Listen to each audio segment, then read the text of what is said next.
Airsoft GI would like to thank our sponsors.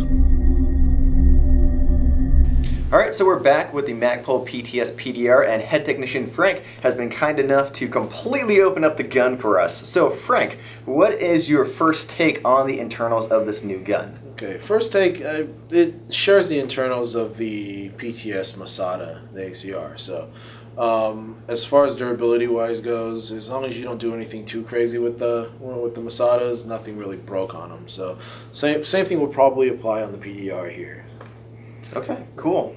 Just looking at a lot of these parts look very similar to normal AEG parts. So why don't we start with the gears? Okay. Just from looking at them, they look like standard AEG gears. What can you tell us about that? Yeah, and I mean, for all intents and purposes, this is a standard AEG gear set, but there is one difference.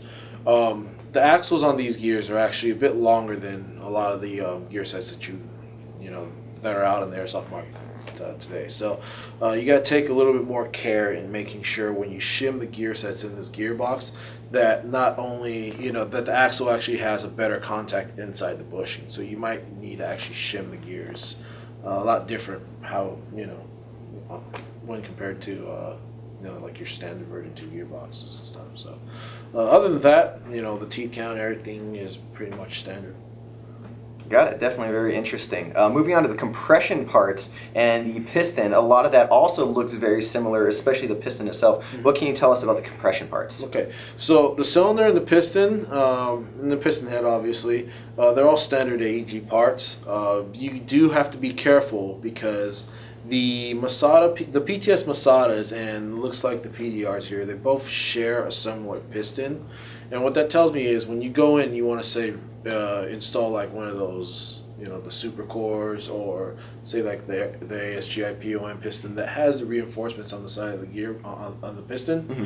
You're actually going to have to do work to the gearbox to just so the piston will clear. Yeah, I actually remember that with my Masada. Frank, you were actually the one that was kind enough to mill that out for me to get those beefy pistons just to make sure the gun's reliable. Yeah, it's because of the way that they cast the gearbox. Mm-hmm. So the rails are a little bit higher, and plus there's this edge right here that needs to be kind of flattened out. Okay. So what can you tell us also about the cylinder? And then the cylinder head looks a little bit different, and definitely the air nozzle, that looks dramatically different. Yeah. So since this gun is so compact, I guess they need to save all the room they could. So there's air nozzle. It's pretty short. It's probably about the shortest air nozzle I've ever seen. Yeah. Exactly. Yeah. And then the cylinder head is actually a bit different. Mm-hmm. Yeah. So it's actually all the way at the bottom. Mm-hmm. There's a few guns that share this kind of design, but I think the placement is actually slightly off. So as of right now, there really isn't going to be like an upgrade part for this. Okay, got it. So, and then I know you did mention that there was an O-ring on the inside of that air nozzle, correct? Yeah. Okay. So the air nozzle is made of aluminum, and there is an O-ring in there. So, I mean, unless you do something really crazy, you should never have a problem with this the air nozzle. All right. And then, of course, the tappet plate looks like a standard version 3 tappet plate. However, the front side where the nozzle actually clips into is actually a lot shorter than the version 3. Normal version 3 really wouldn't be. Got it.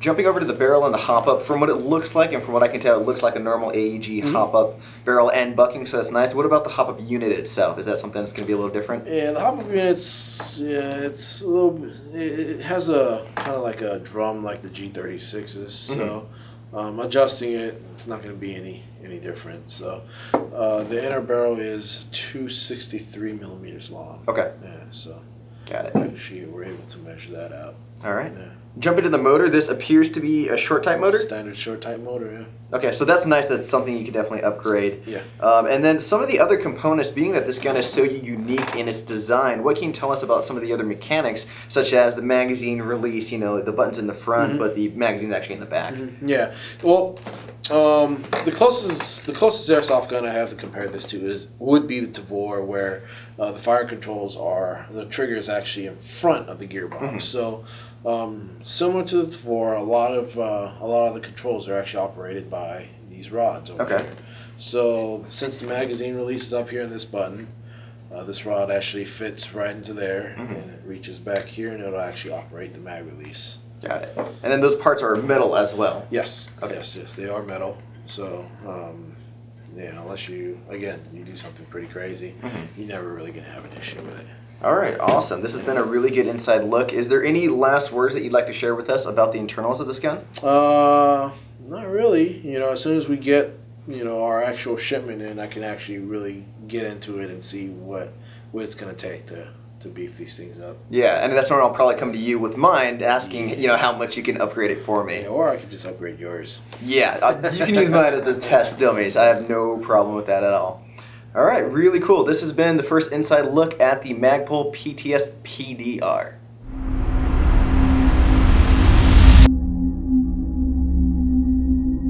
Airsoft GI would like to thank our sponsors.